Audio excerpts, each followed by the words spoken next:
Olá, oitavo ano, estamos de volta para o terceiro capítulo e último capítulo do primeiro bimestre.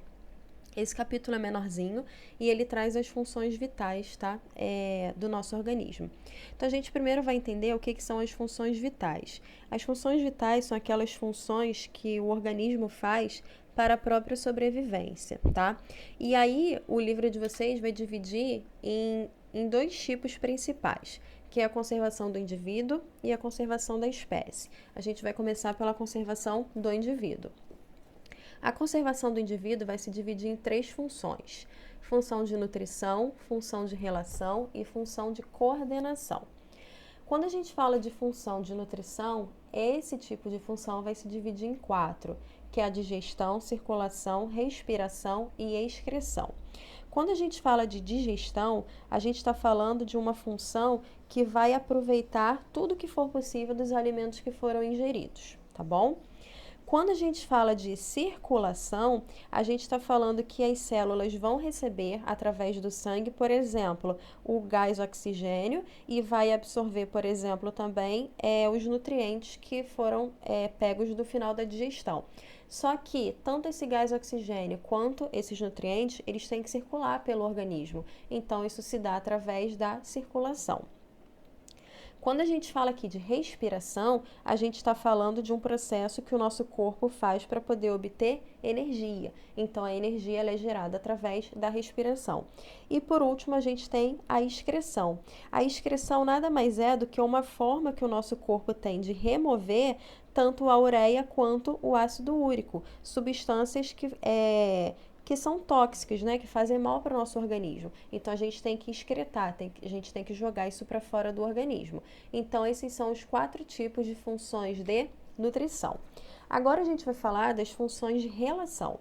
As funções de relação são as funções que nós utilizamos para que a gente consiga se relacionar com o ambiente, tá? Então, para a gente se relacionar com o ambiente, a gente precisa se movimentar, a gente precisa se locomover. Então, a gente utiliza, por exemplo, o sistema esquelético, muscular e articular, né? Para a gente conseguir se movimentar. A gente também vai utilizar os 5 sentidos para poder estar recebendo e enviando estímulos. E a gente também não pode esquecer da fonação, que é muito importante na evolução da nossa espécie, que é através da fala. Então, utilizando a boca, a voz e a língua, nós conseguimos uma comunicação bastante eficaz, que é a fonação. Então, locomoção, 5 sentidos e fonação são funções de relação. E por último, nós temos as funções de coordenação. Quando a gente fala das funções de coordenação, a gente está falando de uma coordenação nervosa e a gente está falando de uma coordenação endócrina. Quando a gente fala da coordenação nervosa, a gente está falando de um sistema nervoso que vai estar enviando mensagens para todo o nosso organismo.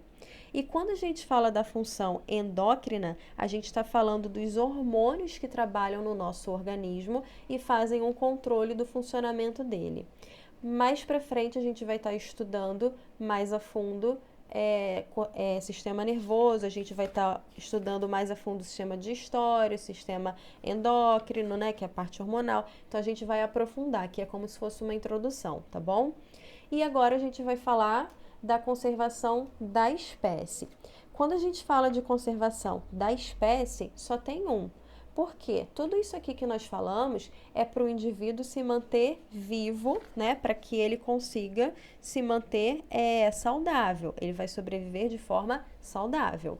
Mas quando a gente fala de conservação da espécie, ou seja, se um indivíduo morrer, não faz falta porque outros estão nascendo e vão se desenvolver. Então aqui eu estou falando a nível de espécie, não estou falando individual, tá bom?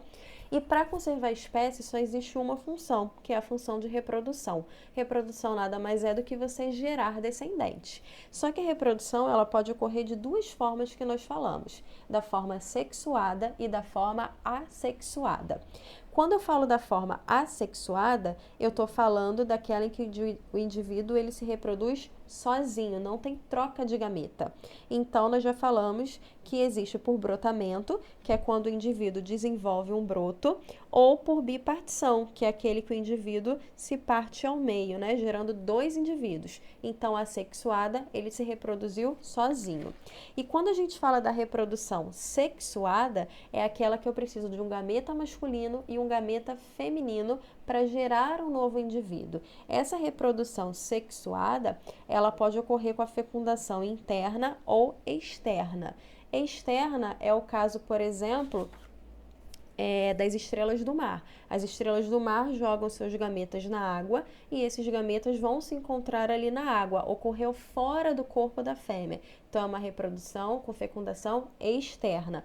Na espécie humana, por exemplo, essa fecundação ocorre dentro do corpo da mulher. Então, é uma fecundação interna, mas sempre sexuada se houver troca de gametas, ok?